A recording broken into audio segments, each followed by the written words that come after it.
Ya di satu sisi senang juga, senang karena anak-anak bisa dapat kesempatan buat jalanin apa yang mereka mau gitu ya, mengejar impiannya mereka lah gitu, mungkin di tempat yang menurut kita terbaik gitu ya. Tapi di sisi lain pasti juga sedih dan sepi gitu, apalagi kayak sekarang gitu di rumah sendirian, momen buat berlimanya juga cuma sebentar gitu, jadi kayak belum cukup lah waktunya, tapi ya mau nggak mau kan harus dijalanin ya, jadi ya, cari-cari kegiatan. Biasanya momen di libur sekolah tuh jadi salah satu momen yang paling panjang, biasanya bisa 1,5 sampai 2 bulan bareng-bareng gitu. Aku juga biasanya luangin waktu, nggak ngambil kerjaan, tapi kemarin karena ada satu kerjaan yang dia tertunda dan harus dari awal tahun sebenarnya, tapi terus geser ketunda sampai ke pertengahan tahun, jadi selesainya tuh justru pas anak-anak yang cowok-cowok udah harus berangkat pulang gitu, jadi nggak sempat ada momen yang bisa benar-benar kayak liburan sama-sama gitu. Paling dapetnya pas aku break kan, sehari itu pun juga mungkin anak-anak udah punya kegiatan sendiri sama teman-temannya, aku juga masih ada beberapa kegiatan kerjaan yang harus diberesin gitu karena pas lagi break syuting kan. Jadi ya minim banget lah, minim banget. Nanti ketemu lagi mungkin kalau aku ke sana nyusulin kan ganti-gantian sama Dona, biasanya setahun 4 kali kita ganti-gantian, tapi ya cuma sebentar-sebentar, paling 2-3 minggu kalau aku bisanya ya, karena biasanya harus balik lagi buat kerja lagi kan. Yang lama lagi mungkin nanti Desember biasanya kita ngumpul Natal, Tahun Baru, mungkin bisa 2-3 minggu lagi. Kalau momen nganter biasanya banyak pesan-pesan gitu, karena apalagi kalau mereka sendiri gitu. Dan tahun ini jadi momen pertama buat Leo dan Diego berangkat masing-masing sendiri, karena biasanya mereka selalu bareng kan berdua, tapi tahun ini Leo harus ke negara lain, Diego masih stay di Portugal, jadi terpisah-pisah tuh berangkatnya sendiri-sendiri, momennya juga beda-beda, jadi lebih banyak pesan, lebih banyak didoain gitu ya, ngingetin apa yang harus mereka siapin segala macam gitu. Kalau jemput biasanya ya momen kangen-kangenan, dan ya pasti kita terbiasa physical touch di keluarga gitu, jadi pasti pelukan, kasih tanda salib di jidat gitu, doain mereka gitu-gitu sih. Oke. Dari Bang Darius dan Kak Dona sendiri menjalankan parenting ketika anak-anak berada jauh dari Indonesia itu bagaimana Bang?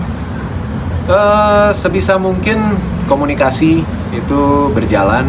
Setiap hari kita ada grup keluarga, setiap hari kita pasti saling kasih kabar. Anak-anak kalau mau berangkat atau pulang sampai rumah, atau ninggalin misalnya tempat kegiatan mereka dari sekolah atau gym atau tempat latihan, itu pasti ngabarin. Jadi kita selalu ada komunikasi yang aktif, terus anytime kita bisa video callan bareng. Dan aku sendiri sama Leo sama Diego punya momen kayak entah seminggu sekali atau 2 minggu sekali itu kayak punya sesi masing-masing lah gitu, antara aku sama salah satu dari mereka buat ngobrol lebih intim tentang progres mereka, tentang apa yang mereka rasain, tentang apa yang jadi concern dan bebannya mereka gitu-gitu. Jadi kita sharing, dan aku coba untuk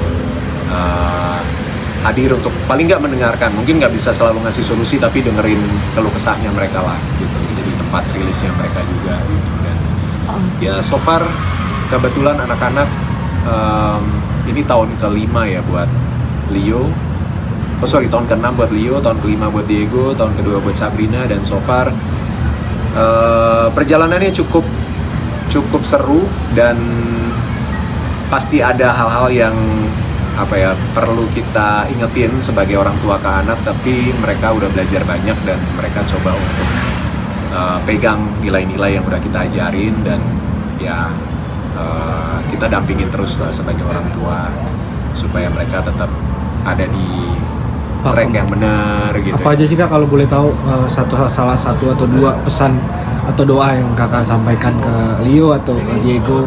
Kan beda negara sekarang. Iya, tapi kalau doa mah selalu sama ya, semua orang tua pasti doa buat keselamatan anak-anaknya, biar mereka dijauhin dari segala hal yang buruk gitu ya. Apalagi kalau atlet kan risikonya cedera, dan mereka tetap bisa disiplin istirahat, disiplin makan, disiplin latihan, tetap punya semangat buat ngejalanin latihan yang pasti nggak gampang dan berat, dan mungkin setiap orang punya titik jenuhnya sendiri kan.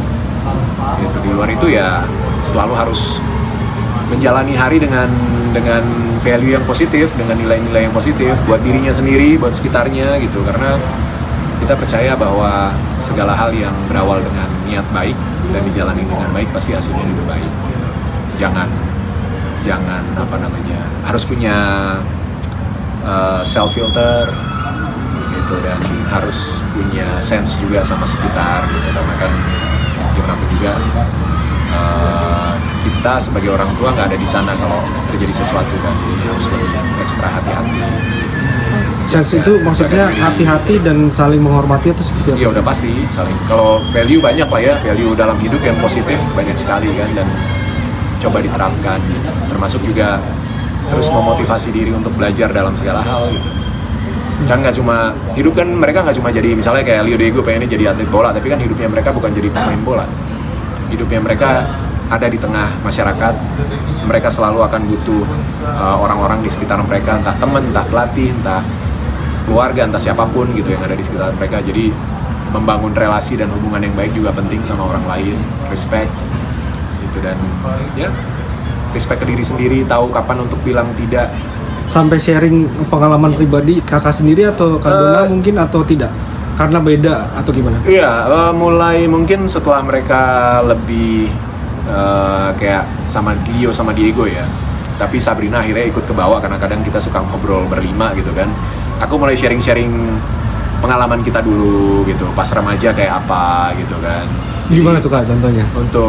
Untuk mereka bisa tahu, oh ternyata situasi setiap orang tuh memang beda-beda gitu. Mereka nggak boleh ngelihat kita sebagai orang tua tuh kesannya positif semua kan, pasti masa remaja pasti ada bandel-bandelnya juga kan gitu, ada nakal-nakalnya remaja gitu. Selama kita tahu limitnya dan kita nggak melanggar hukum, kita nggak melanggar hak orang lain, kita nggak nyakitin orang lain, ya kita sharing sama mereka gitu apa yang terjadi gitu kan, pengalaman kita dulu pas masih muda. Jadi Apa tuh Kak contohnya salah satu? Ya urusan kita lah masa. Sedikit aja Kak. Pengen banget tahu. Bang Darius, selain menjaga komunikasi, biasanya kalau sedang kangen keluarga, apa yang paling Bang Darius lakukan untuk tetap merasa dekat dengan anak-anak? Paling simple ya video call ya, paling simple, atau nanya kabar. Bahkan setiap pagi tuh selalu kita nyapa gitu kan, good morning boys. Kemarin bulan kan hampir sebulan ini mereka yang di luar ya, kalau Sabrina masih di rumah gitu, good morning boys, pasti mereka nyaut gitu. Nanti kalau Leo kadang aku suka bantu telepon gitu kan, boy udah jam segini nih yuk bangun gitu, karena dia kadang latihannya lumayan ekstra di sana jadi capek, jadi pagi-pagi masih kita pantau gitu supaya bangunnya nggak kelewat tidurnya gitu kan ya. Hal-hal yang simpel lah, video call, ngobrol gitu, doain pasti. Mungkin ada harapan lagi mungkin buat ketiga anak kakak nih? Harapannya udah pasti lah, pengennya ya mereka bisa nyaman sama apa yang mereka jalanin. Itu selalu jadi pesan aku sama Dona.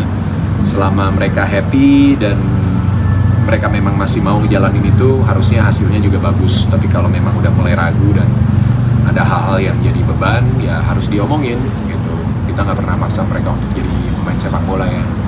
Kita justru hadir untuk mendukung keinginan mereka. Tapi kalau mereka punya keinginan yang lain, mereka harus jujur, harus terbuka. Dan kita selalu bisa bicara tentang apa nextnya apa gitu kan. Dan mudah-mudahan mereka sukses, bisa dapetin apa yang mereka inginkan. Sabrina juga sekolahnya lancar dan bisa lebih enjoy di tahun kedua dia di Eropa gitu.